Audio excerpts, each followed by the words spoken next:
यहाँ मौजूद मैं तमाम साथियों को यहाँ से क्रांतिकारी सलाम पेश करता हूँ कि उन्होंने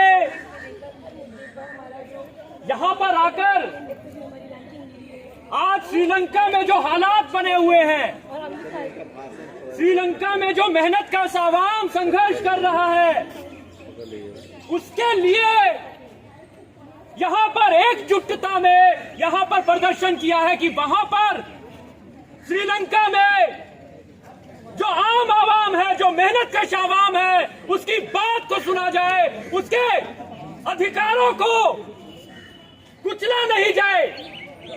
आज वहां पर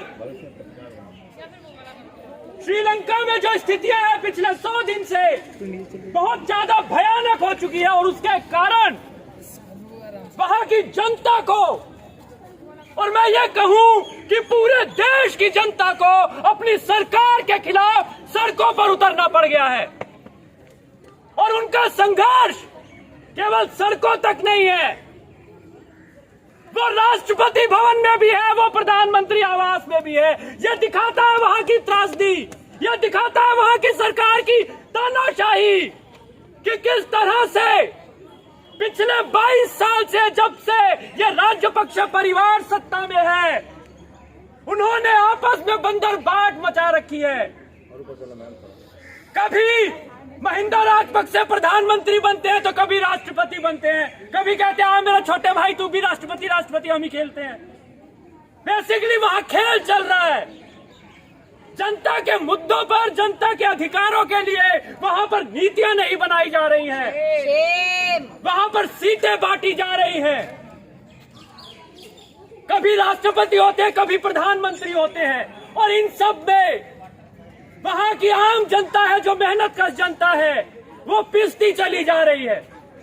वहां पर दवाइयां नहीं है, श्रीलंका के लोगों के पास दवाइयां नहीं है, श्रीलंका के लोगों के पास पेट्रोल नहीं है, श्रीलंका के लोगों के पास आज रसोई गैस नहीं है। मैं यहां से पूछना चाहूंगा, ये वही सब उत्पादन है जो इस दुनिया के मजदूर पैदा करते हैं, जो श्रीलंका के मजदूर पैदा करते हैं। श्रीलंका के मजदूर दवाइयां पैदा करते हैं, लेकिन उनके पास दवाइयां नहीं है। श्रीलंका में फल सब्जियां पैदा हो रही हैं, लेकिन उनके पास वो वहां तक नहीं पहुंच पा रही, क्योंकि आपके पास पैसा नहीं है। वहां पर गवर्नमेंट दिवालिया हो गई है, बैंक दिवालिया हुए हैं, और लगातार महंगाई आसमान पर पहुंच रही है। और जब जनता उसके खिलाफ बोल रही है, तो वहां पर राष्ट्रपति साहेब, जो गोटाबाया राजपक्ष थे, उन्होंने दबाव में आके कहा कि वो 13 तारीख को इस्तीफा दे देंगे। ये बहुत महत्वपूर्ण है कि 13 तारीख क्यों चुना गया। 13 तारीख किस लिए चुना गया? क्योंकि श्रीलंका में बुद्धिस्ट जो है वो मेजॉरिटी में है, और वहां पर बुद्धिज्म के नाम पर, बुद्धिस्ट होने के नाम पर वहां पॉलिटिक्स की जाती है। जिस तरह से हम भारत में देखते हैं, हिंदू होने के नाम पर, हिंदुत्व के नाम पर राजनीति की जा रही है, मुद्दों पे राजनीति नहीं की जा रही है। शपथ वो लेते हैं संविधान की, राजनीति करेंगे धर्म धर्म की, कि तू तो मुसलमान है, तू हिंदू है, तू अलग है। तो वहां पर भी बुद्धिस्ट राजनीति को, वहां के बुद्धिस्टों को प्रभावित करने के लिए कहा गया कि 13 तारीख, क्योंकि बुद्ध पूर्णिमा थी, इसीलिए हम उस दिन इस्तीफा देंगे। पर जब जनता का दबाव बढ़ा तो उनको इस्तीफा देना पड़ा, और देना केवल श्रीलंका से दिया ये बात नहीं है, भगोड़ा हो गए। किसी देश का राष्ट्रपति अगर भगोड़ा हो जाए तो हम सोच सकते हैं कि उसने क्या क्या काले कारनामे किए होंगे। नहीं तो कोई भी देश का राष्ट्रपति राष्ट्र छोड़ के नहीं भागेगा।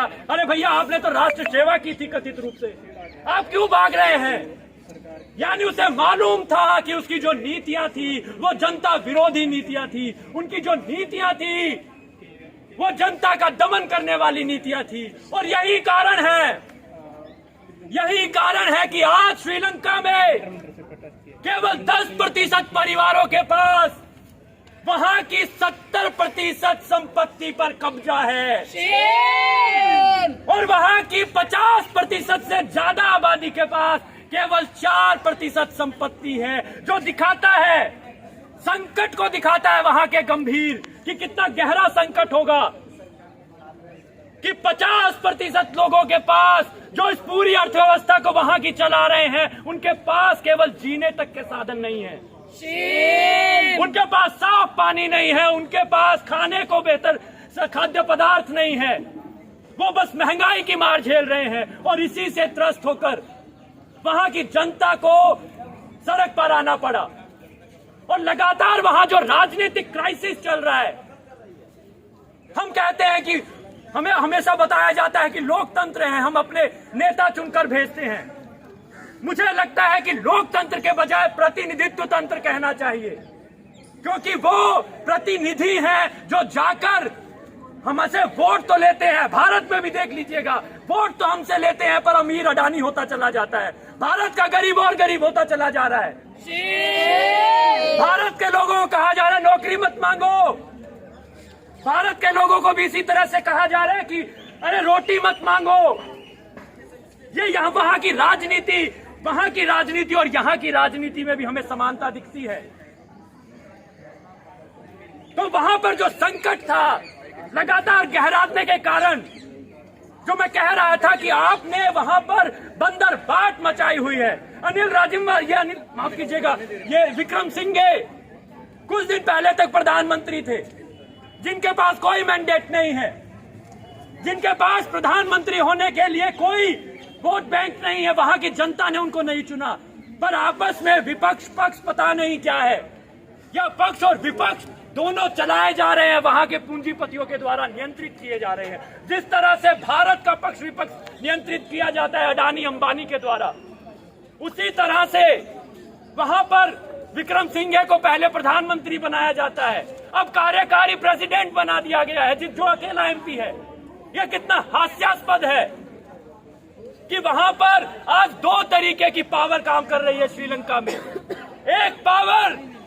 एक ताकत वो है जो कानूनी बताई जा रही है, पर जनता के खिलाफ में वो, जनता की नजरों में वो वैध नहीं है। यानी सत्ता पक्ष के जो नियम है, सत्ता पक्ष के जो कानून है, वो एक ताकत है।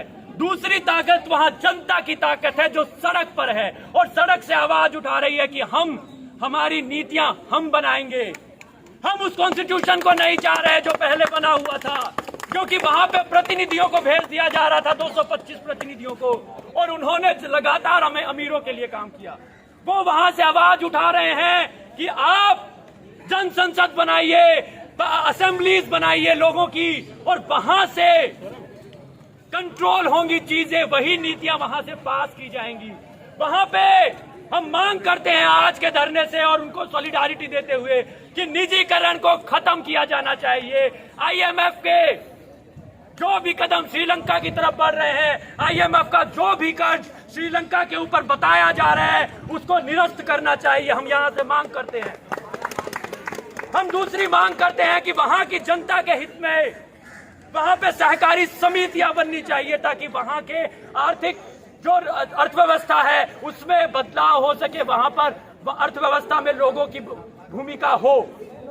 वहां पे स्कूलों का, शिक्षा का, नौकरियों का निजीकरण बंद होना चाहिए, और वहां की जनता ये मांग कर रही है। और हम जानते हैं कि इस देश में भी इसी तरह की मांगे यहाँ के लोग कर रहे हैं, इसलिए हम यहाँ से उनको सॉलिडारिटी देते हैं कि हम आपके साथ हैं। आपके अगर कोई दमन होता है तो उसके खिलाफ भी हम यहाँ से आवाज आपके गवर्नमेंट के खिलाफ, जो भी गवर्नमेंट बनी है उसके खिलाफ उठाएंगे। हमें 14 जुलाई को जब हम श्रीलंका एम्बेसी पे प्रदर्शन करने जा रहे थे, पीसफुल शांति प्रदर्शन करने जा रहे थे, तो हमें उठा लिया गया। लेकिन हम यहाँ से श्रीलंका वासियों को, आंदोलनरत लोगों को ये बताना चाहते हैं कि हम इस दमन से यहाँ भी डरने वाले नहीं हैं। अगर आप पर श्रीलंका में दमन होगा तो हम यहाँ चुप नहीं बैठेंगे। हमें अगर बार बार जेल डाला जाएगा, जेल में जाना जाएगा, तो हम बार बार जेल जाने को तैयार हैं। हम डिटेन होने को तैयार हैं, हम कस्टडी में जाने को तैयार हैं। पर हम इस दुनिया को शोषण से मुक्त चाहते हैं। हम श्रीलंका को शोषण से मुक्त चाहते हैं, हम भारत को शोषण से मुक्त चाहते हैं। हम दुनिया के सभी देशों को इन पूंजीपतियों के शोषण से मुक्त चाहते हैं। और हम चाहते हैं कि वहां पर जनता की सरकारें बने, जनता की असेंबली बने और उनके नीचे ये सभी नेता नीतियां बनाए। अगर कोई भी जनता विरोधी कार्य नेता करते हैं तो जनता को यह अधिकार होना चाहिए कि वो अपने नेता को वापस बुला सके। उनको अधिकार होना चाहिए कि अगर जन विरोधी कानून बनते हैं तो उनको जनता की जो असेंबली है वो वापस कर दे, उनको निरस्त कर दे।